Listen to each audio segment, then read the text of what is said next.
yes, folks, you know you're in for a treat when you hear that tune because it's time for another edition of the Rec Poker Podcast. Oh my. So I think as our regular listeners know, I've got the best job in the world. I get to hang out here every week talking to awesome poker people about poker problems.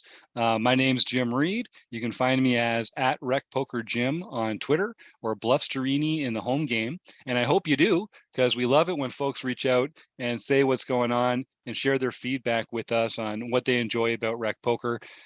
Most of what we do here at Rec Poker is free. We're a largely volunteer organization, so I have to thank our sponsors, the Running Aces Hotel, Racetrack, and Casino, and Website Mark over at Website AMP, the man himself, Mark Frashon, without whom we could not do a lot of what we do over here. So thanks to them for their support. Of course, it takes a village to do what we do here. There are multiple events that people can come and join for free every day if they go to rec.poker and get a free account. All it takes is an email address and a smile, and you too can join our community here. And maybe one day you can be a member of the Wrecking Crew. The Wrecking Crew is our core team of people that invest hours of their month in our learning material here. They produce a lot of our videos. They contribute to the conversations on the podcast. And if you want to learn more about me and the other members of the Wrecking Crew, you can go to rec.poker/crew, or you can just listen up because you're going to meet a few of them right now. I'm Chris Jones. You can find me 5B5 on Twitter or 5x5 in the PokerStars home game. I'm Rob Washam, and you can find me as Rabman50 just about everywhere. And I'm Taylor Moss. You can find me as Gopherboy TJM in the home game and Taylor_Moss on Twitter. And every Monday night, we're playing against each other in the nightly Rec Poker home game, and we steal a post out of the forums here, the free forums at Rec Poker, just like we're stealing each other's chips in our Play Money home game. And nothing makes us happier than when a premium member comes and joins the conversation. So I'm very pleased to be welcoming Eric Anderson into the podcast conversation tonight. Eric's a prolific poster in our forums, and he's got a lot of great information. He's very active on Discord and in the home game. So Eric, thanks for joining us. Why don't you tell some folks what your handle is and how they might get in touch with you? Glad to see you guys. I'm E Anderson 85 in the home game and in the forums also. I made it easy. Nice. He's E Anderson 85 everywhere. What a pro. You're fitting right in already, Eric. Thanks for coming tonight. You've got such a great brain for poker. I'm looking forward to cracking it open and seeing what we got in there. We're going to be looking at a forum post tonight by ImaLougi, Louis Hillman, who is a longtime listener and fan of the show. We got to meet down in Las Vegas last year. And I recently found out that Louis Hillman is also a fan of the band called Dispatch, which I am a big fan of. I didn't even know they were still making music, but I saw on Twitter that he was at a show this weekend, and I am just jealous as hell. Dispatch is an awesome band that I really identified with back in my college days. And the fact that they're still out there touring puts a little smile on my face. Rare, I know. But it makes me feel like maybe I can go and see Dispatch live one of these days. They've got a bunch of great hits out there. So thank you, Louis Hillman, for contributing twice this week to my life enjoyment, both on the felt and off the felt. So this is a forum post called Jack Jack versus Big Blind Defend. And it's in the World Series of Poker in the freeze-out event. So I'll go through his introduction into the post, and I'll turn it over to the gang here, and we can offer some responses to Louis' situation. So this is a hand from this year's WSOP 1500 No Limit freeze-out. Villain appears to be a French pro, probably calling a bit too wide pre-flop based on estimated VPIP, voluntary put in pot, but likely has an edge versus field post-flop and capable of putting opponents in the blender. Louis says, I was never comfortable here. What would your line look like here, including sizing, and why? And I'll go over the entire hand as we know it, and then we'll talk about some of the action. So this is at a fairly early level. It's 200-400 with a 400 ante. The hero is the effective stack with 25,000 chips, which is a little over 60 big blinds or so, a little over 50 big blinds, raises to 1,100, which is just under 3 big blinds with Jack of clubs, Jack of hearts. So we don't know what position Louis is in, but it doesn't really matter because you're opening jacks from every position, and it folds around to the villain who defends the big blind. The flop comes 7 of spades, 5 of diamonds, 3 of spades. The villain checks. Louis bets 1,100 into a pot that must be, let me see, 4, 8. It's about a third pot, I think, and gets check raised from our villain to 3,100. Now, we'll just keep going. Louis calls. Turn comes the king of diamonds, and the villain leads out 5,200, and Hero is left with a difficult decision here. And this is a position that I think we get into a lot. 7-5-3 is a board where the defender could have some sets, could have some 2 pairs, but could also have a lot of pair plus draw hands. And our jacks are in really good position against the pair plus draw hands, and in a really bad position against those other kind of hands that we're talking about here. And I think, especially, I've been in this position like Louis, where you've got an overpair post flop, but when that raise comes in there and then leading the turn, it does make you feel a little uncomfortable. And I myself kind of find it hard to decide, like, is my opponent doing this with their value hands that have me crushed, or is there my opponent taking a bluff line here? And when I call the check raise on the flop, I'm kind of capping my range, and so I'm inviting them to go make this lead on the turn, and it puts me in a very uncomfortable position. And I don't really know how to respond to that either. So we had some really good responses here into the post. Rob, Eric, and Chris all contributed. So Chris, why don't we start with you? What are the relevant things to be considering in this kind of a spot, and what would you do in Louis' position here? So the first thing that I think we want to look at here, so we're 60 big blinds deep, and we have a board that, when we look at it, is very favorable to the big blind defend. So we've got a 7-5-3 board with 2 spades. And one of the things I think that then feels sort of maybe right about that is like, well, I should see bet. I've got an overpair, but it kind of favors them. They can have a lot of sets, so I'm going to kind of do this sort of like standard small bet that we've kind of all kind of gotten used to in our C betting. And I think for me, one of the things that I've really been trying to think about with these boards, and like in studying and people smarter than me talking about too, is that this is actually a board that we want to sort of check a lot back with a large part of our range. So finding that we're gonna take, just kind of shorten up this hand, just go to a turn. Let's see where we're at with our overpair. That might be an option here, and this might be a hand that we do that. But if we're going to bet, which I would advocate that we want to bet a lot with our jacks in this position, I think we want to bet bigger than that sort of like more comfortable standard sizing that we've been thinking about. So that's where I would start. I would start with like a bet that might feel uncomfortable to us, like an 80% pot bet. And the reason being is because we're checking back more, we're going to be betting fewer times, so we can have our bets be larger. The other thing that this is going to do is when we bet small on this board, our opponents should check raise us, like happens in this hand, a ton. When we bet big, it's going to be a lot harder for them to do that. And so when we do get check raised in this spot, that should raise some, when we bet 80% pot and we get check raised, that should raise some really big alarm bells for us. But when we do it, when we bet like 25, 30% pot and we get check raised, that's just something our opponent should do to us with a lot of holdings. And so that's where I would start. I played a tournament at a private game nearby, is what I'll say, nearby me here on the weekend. And I was actually in this exact spot, holding jacks in position, where I had raised pre-flop. And it is a really uncomfortable spot because it's a two-tone board. So they could have like an unlimited number of flush draw combos.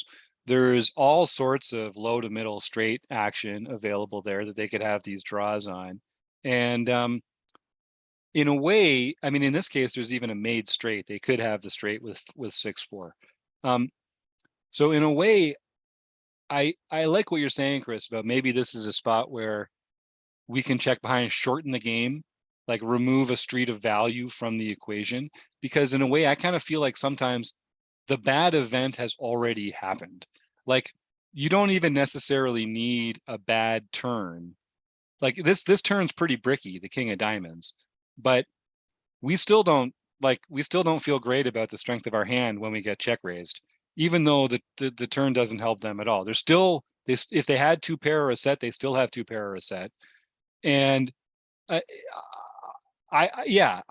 this the sort of like the bad thing has already happened, and so we should check and just acknowledge that this isn't going to be a board where we get to win the hand as often as on some other boards.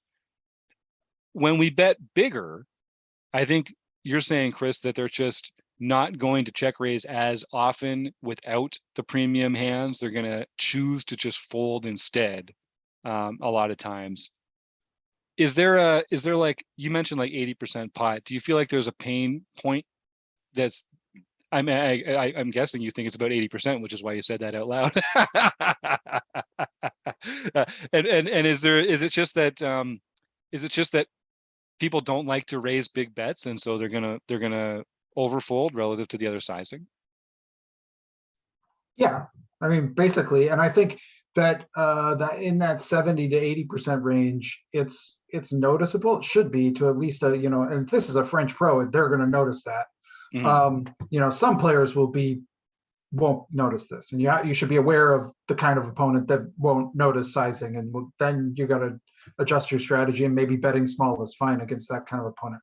But against an opponent who we know is sort of competent and will notice this kind of sizing, I think going like an over pot bet here is sort of too much, because when they do have those sort of holdings, like when they do have those sets, when they do have those like really strong combo draws, some of those kinds of, if they had like, whatever, or even their straights here, like we're gonna give up more chips than we need to. We can accomplish the same thing. I don't think we're gonna get more folds and accomplish the same things versus like if we go 120% or go full pot bet.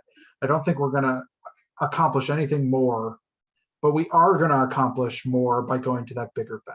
We're gonna just, I think, when I look this up at sort of equilibrium, when we do this in a solver, our opponent should be raising us. If we bet 25% pot here, our opponent should raise us 20% with 20% of their holdings. And when we bet like 75 to 80% pot, they should only do it with 10% of their holdings. So by doing this big bet, we have cut the number of times that we're check raised in half. And that's a big deal, because we've got an overpair. We like our hand, but it's vulnerable, and so I think that's a good approach. Yeah, and one thing you said there, I really want to zero in on, is when we've got a hand like pocket jacks, we benefit a lot from protection in a spot like this. If we had pocket aces, particularly with like the ace of spades, for instance, we'd feel better about checking, because it's less likely that they have the flush combos, and we're not as worried about overcards. But I also feel like I'm often torn. This feels like the kind of hand where we're either way ahead or we're way behind. And I never kind of know, how do I find out which which one it is? Like there must be some way to figure out which one it is without actually paying the price and seeing the cards. Rob, I don't know if you're saying that they haven't figured that out yet. That's not. No, that's there's no way of doing that, I don't think. No, I think I kind of responded too, and I have a similar response that Chris had. When I looked this up on a GTO, approved way of playing this type of flop, it is you see bet at a low frequency with a big bet size. Yep. So I think with jacks in particular, there's probably there's three things you could do. You can check, you can bet small or bet big. And I think the worst of the three is betting small. So I think you're either going to check here because you still have a decent hand. You have an overpair to the board. You have a very decent hand. By betting small, you are giving him the opportunity to check raise you more often with less of a hand. If you bet big, if he check raises you, he's going to have a pretty decent hand to be check raising you with against a bigger bet size. So I think of the three options, the worst is betting small. You could either check or bet big. And I think he's still going to check raise. This opponent is often still going to check raise their extremely strong draws, like on the board 7-5-3. Obviously, if they've got 6-4, it's already a straight. But let's say they've got like 6-8 of spades, where they've got the up and down and a flush draw. You can't stop them from check raising that if they've decided they're going to a bigger size. They're still going to have that in their range along with their sets and two pairs. But maybe they don't do it with like the 7-6 or the 7-8 or the 5-6 or something like that, and they play those more as a call or a fold. And you just don't have to wonder as much. So if I'm reading this correctly, you'd be folding at a higher frequency to the check raise that comes when you bet to a higher amount. So when you make a bigger bet, you're going to fold at a higher frequency to the check raise than if you made a smaller bet. I see some nods. That makes sense to me too. Theoretically, they should still be check raising in a balanced fashion with a balanced range. But the tighter the range, if they're raising you with sets, two pairs, and hands like ace-6 suited, guess what, guys? That's not a balanced range. If the balanced part of their range are these super strong draws, that's actually still an exploitably strong range, and we can actually fold to that as an exploit with a lot of our holdings. Taylor, I think you've got something to add here. Yeah, I was just gonna say Rob was kind of talking through the three options, and he thought betting small was the worst. I agree that it's not optimal. I'm all aboard the bet big wagon, but I think checking is still worse than betting small. But betting small without a plan is probably like where I might agree with it, because that's kind of what it feels like here. Because it feels like we got check raised here and we just feel like we got kicked in our teeth and we just don't know what to do. Because there's some actions that we can take here that some people really haven't really talked about or really considered, which is we can put in a 3-bet on the flop, which I'm technically using that term correctly because that would be the third bet there. But when we bet and they raise us when we take the small sizing, I'm pretty sure we're allowed to do some raising here ourselves with the jacks. We unblock flush draws for them, and we can kind of put them in a tough spot after they tried to put us in a tough spot. So we can, flip that on them. So betting small with the intention of raising re-raise for them doesn't sound all that bad to me. And then on the turn, when we get this blank, like it feels bad when they lead out so big. But we can raise here too.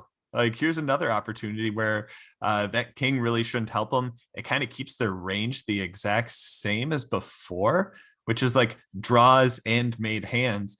But now all their draws missed one card, and now there's only one draw left for them.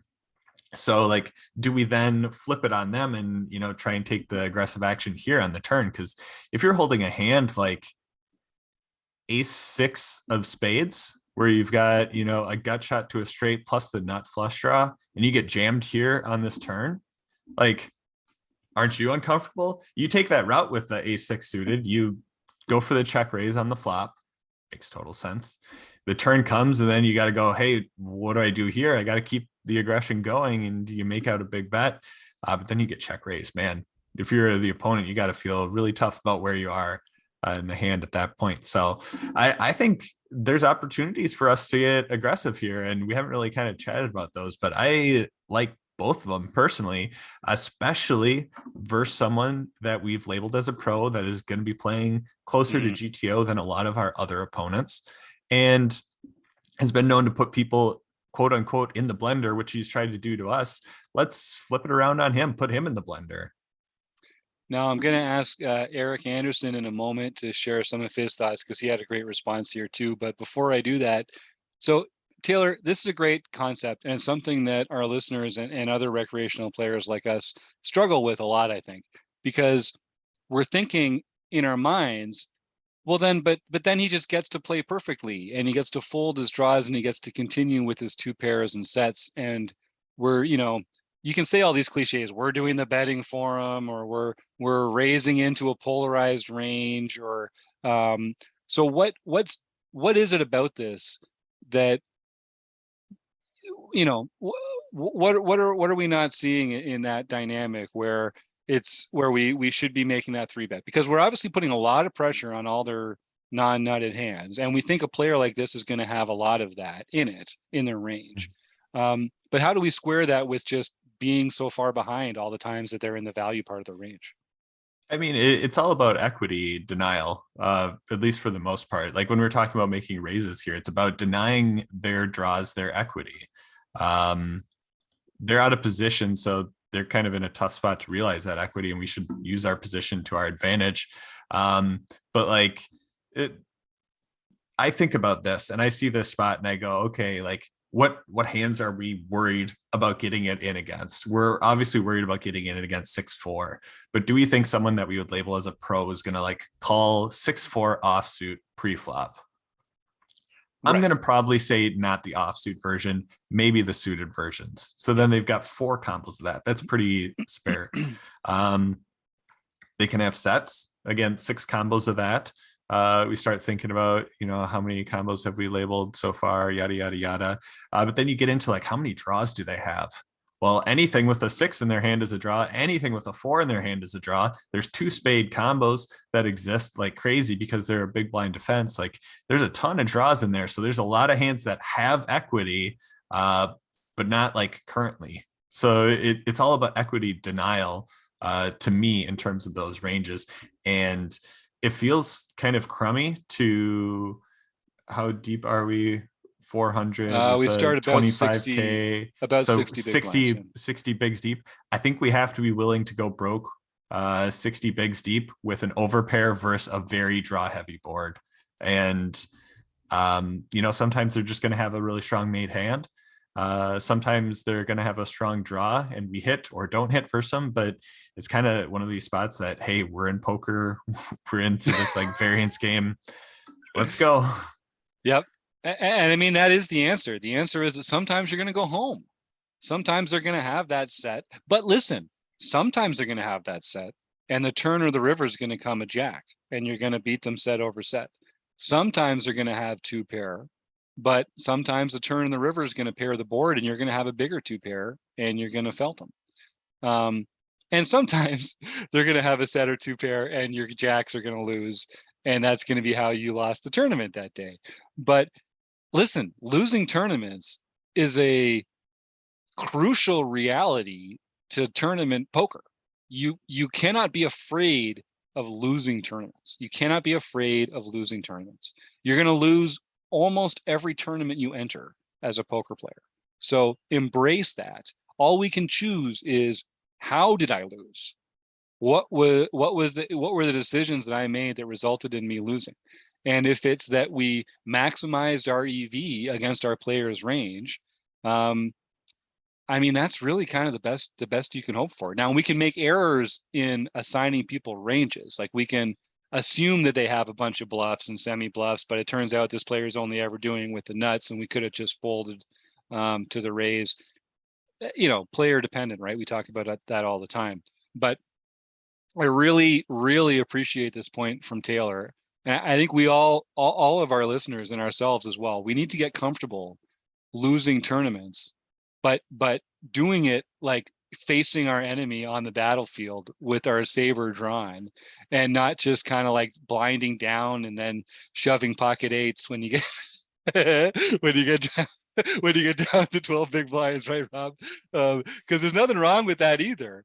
But you're not gonna, if you want to win the tournament, you can't be afraid of losing 60 big blinds in a spot like this where most of the time they are behind, and you get to pick up a big pot here. Taylor, did you have something? Yeah, I'm gonna just add one more thing because I kind of made this point briefly in there, but essentially the most crucial part of this exact hand is given that we're playing against someone that we perceive and believe to be a pro. If you said this hand happened to me at my local casino or in a home game or whatever it may be, I am running for the hills because I don't think they turn their semi bluffs, or they don't have as many semi bluffs as the opponent, like the pro does in this exact spot. So it is a very like player specific read that I'm making here. So I don't want people to be like, oh, you know, I don't care that they were raising into me. I had what I perceive to be a good hand. I should just start blasting off, because I would fold flop in situations in like my local card casino if this happened to me and go, well, I'm just done for here. Let me get out of this hand because I don't want to lose anymore. But when you put me up against a pro where I believe they're going to have enough semi bluffs in this spot, yeah, I'm taking the aggression back and trying to get me as the aggressor and giving them opportunities to fold instead. Yeah, I love that. And that's why I take the Bluffsterini approach to a lot of this poker play that we talk about, because if your leak is that you are overly aggressive, it's a hard thing for opponents to exploit without really putting themselves out there. Like the only way to combat very aggressive players is by calling down light or by shoving light. And those are not comfortable positions for recreational players to find themselves in. We don't like calling down light, and we don't like shoving light. So putting players in that position where those are really their only ways to exploit you is a winning strategy, which is why we talk often about aggression being the key to poker. But it also means that you are going to run up against two pairs sometimes. You're going to exit some tournaments earlier than you might otherwise, but it absolutely gives you the best chance to win the tournament, and it's the best chance to maximize your EV as a poker player. Eric, you had some great responses in here where you took this amazing tool called Flopzilla that I hope all our listeners are getting more acquainted with. Why don't you talk a little bit about how you approached this forum post from ImaLougi? Well, first thing I want to mention is in Rob's book study, we did Michael Acevedo's Modern Poker Theory, and he did a whole chapter on donk betting, and it was very thick with charts and math. And after the 20 or 30 pages, he says, "Don't do it." yeah, I remember that one. But his solution when he came up with donk betting is you should donk bet 7 high and 6 high flops, but you only should do that a few percentages of the time. And the only reason you should donk bet those is because your range is so strong, being the out of position caller. So when you get a 7 high flop like this, the pro's going to know that he's got the range advantage. So he's gonna notice to check raise you if you bet. That's right. And I think a lot of players that are unfamiliar with this dynamic, I'll just say one general rule is we're probably donking too much as recreational players on all boards. So putting it in these kind of 7 high boards is a great way to scratch that donk itch without lighting money on fire. But generally, even if you never donked, I would say put all those donk impulses into check raising instead, and you'll make more money in the long run check raising instead of donking, because you capture that c-bet value more often, and it's a stronger play. But sorry, Eric. So you're taking that analysis into this. It is a range advantage for the big blind defend for sure.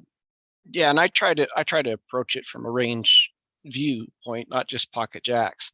And if I had ace jack or ace 10 here,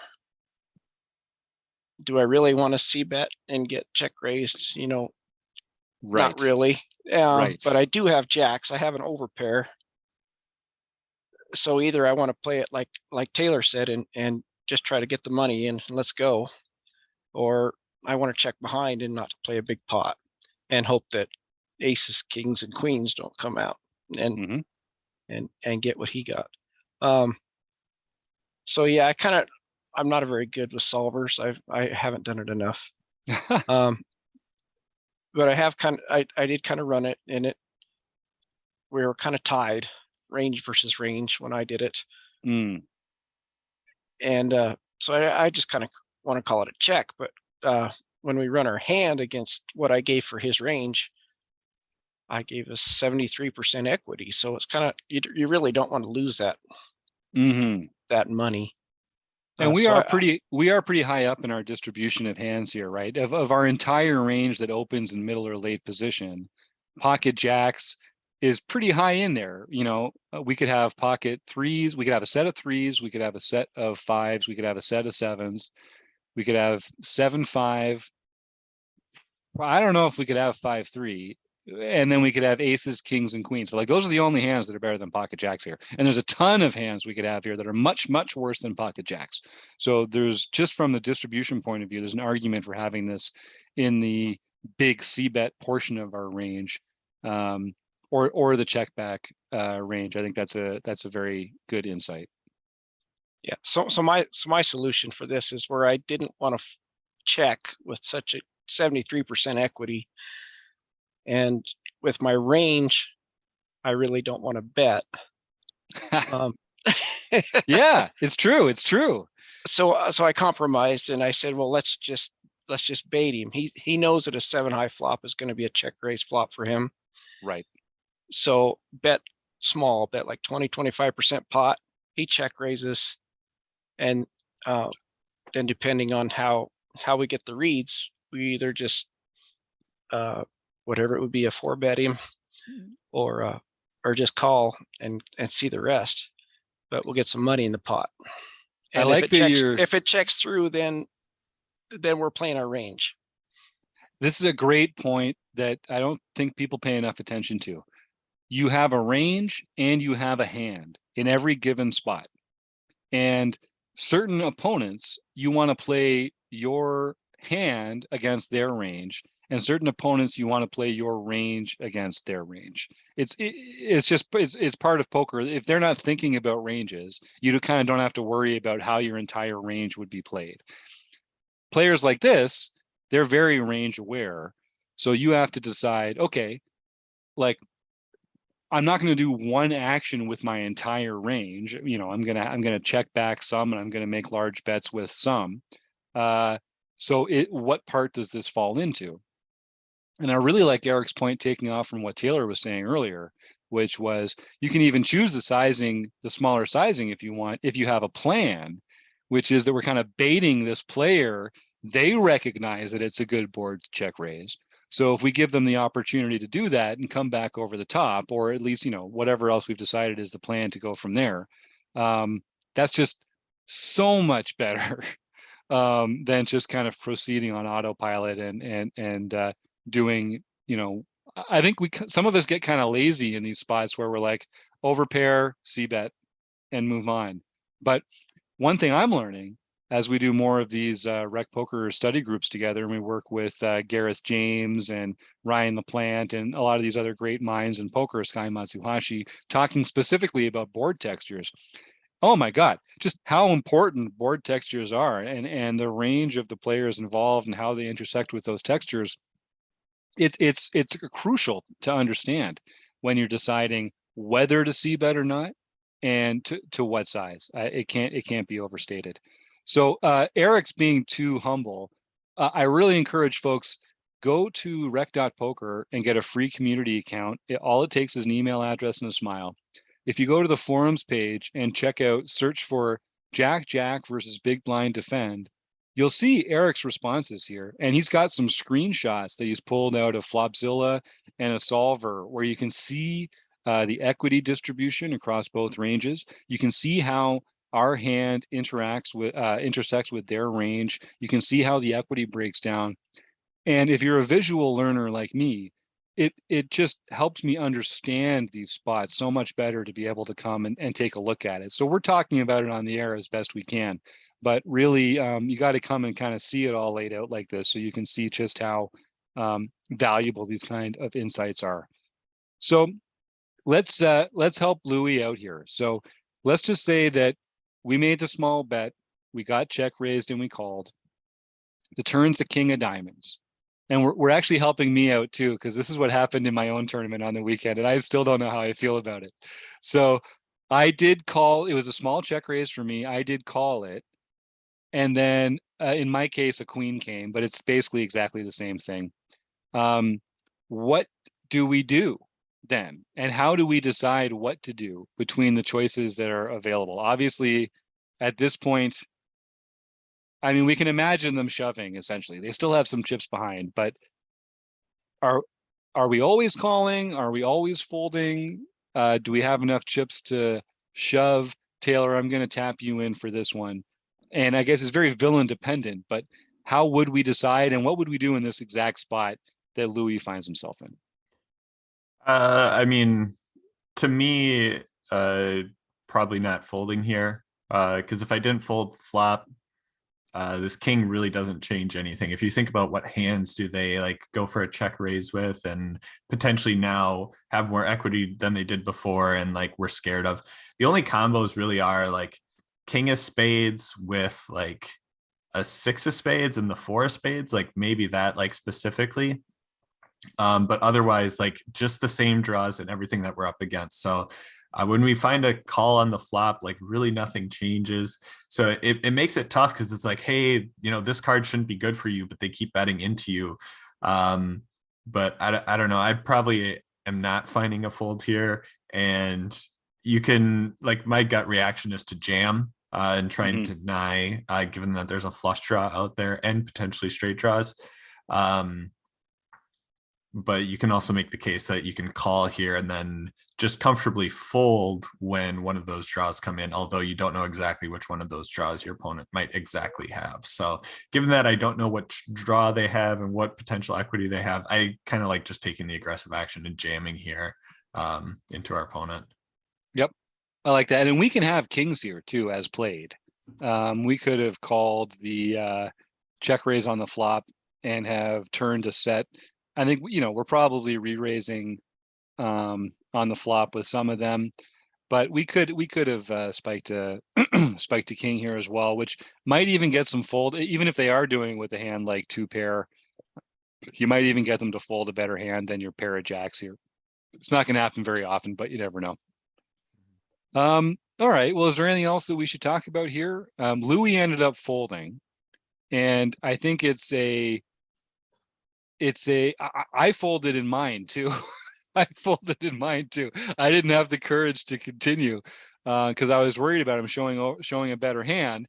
But then he proudly showed the combo draw where he had the equivalent of, in this case, 6-8 of spades. So all the outs, but no equity, which is a good candidate to get aggressive with. If you've got no equity, but if you've got no showdown value, but a lot of equity, those are good candidates to get frisky with, because even though you're behind, you're going to win the pot by the river a non-trivial amount of the time. And you benefit a lot from your opponents just folding a 1-pair hand that you're behind at the time. Any other thoughts there, fellas, or should we roll on out of here? Is there anything that Louis could have done? So we're saying maybe if he's going to go with the smaller betting on the flop, do it with a plan to get check raised, because that's a great point. On boards like this, we should expect to get check raised a lot more than on other boards. So our C bet, it should be a thoughtful C bet where we are looking down the road a bit. Once that's done, I like this notion of three betting the flop, or against certain opponents just folding if we think they don't have enough folds in there. I think that makes a lot of sense. And then when you call, you're kind of saying, I don't believe you. And you Taylor, do you always have to continue? Yeah, do you always have to buckle up and continue at that point? Or I don't think you don't always have to, but like you're buckling up here. And then you're willing to unbuckle when spades come in, Right. when sixes come in, when fours come in, potentially, the eights and stuff like that. But like when there's bad cards, that's essentially why you're just calling in those spots, is to like give yourself that opportunity to get out of there. The king of diamonds is probably, I have to imagine, one of the worst cards for their exact range. Even an ace is better for them because maybe they have like a deuce four and then hit a wheel in some sort of way. But like the king is the highest card that has no chance of improving any sort of their straight draws. It's not a flush for them. So I have to imagine this is one of the worst cards for them. So it makes it so tough for me to fold on what is like their worst turn card. Yeah, and what's really when we opened, if they have ace king or king queen, they're probably going to 3-bet that, don't you think? So that takes that out of their range also. And they're unlikely to, like, that's just not what they have when they check raise here too. Like if that's the case, it would have to be like a flush draw, because a king queen randomly isn't going to just check raise us on a 7-5-3 board. But like an ace something of spades might, because now they have the flush draw. But that's never ace king of spades. It's never ace queen of spades, because they're going to 3-bet us from the big blind with those types of hands. So like this king is just so clean for us. I really like that. So if our listeners want to take 1 point away from this, it's the buckling up when you call that flop check raise, and then just unbuckling when the wrong cards come. And because we don't get to know whether they're on a straight draw or a flush draw, we don't care if they have 2 pair or a set, because we've decided that we're staying buckled in for that, and it's not going to matter. But we don't get to know if they're on a straight draw or a flush draw. So sometimes the straight draw is going to come in and they're going to bluff being on a flush draw, and we're going to fold, and that's going to be, we'll lose the hand and they were bluffing. Sometimes the flush draw is going to come in and they were actually on a straight draw, but they're going to bet it and we're going to fold, and so be it. When a card comes in that doesn't fill either of those, I like what you're saying, Taylor. We got to just stay buckled up, and that's why we called that check raise on the flop. And like we said earlier, sometimes we're going to lose the tournament, but this is our best path to maximizing our EV in this spot. And you were talking about sometimes they have a set, sometimes they have 2 pair. That's what's so great about Flopzilla, is when you enter that, it tells you exactly how many times they have a flop. Great. They flopped a set or 2 pair, and it might be in my post. I don't know if I can read it. Yep. But if it's only like 5% of the time they have a set, well, that means 95% of the time you're ahead. So that's a great point. That's a great point. I saw this headline the other day saying that 25% of people who quit their job in the last 2 years really regret it. And I was like, wait a second. But that means that 75% of the people that quit their job in the last 2 years don't regret it at all. Why are you publishing this headline? Taylor, anything from you to wrap it up here? I think we're good. All right. Well, thanks, folks, for listening along. I want to thank Louis Hillman, ImaLougi, for posting this and for generally just being a cool dude in the poker world, and Go Dispatch.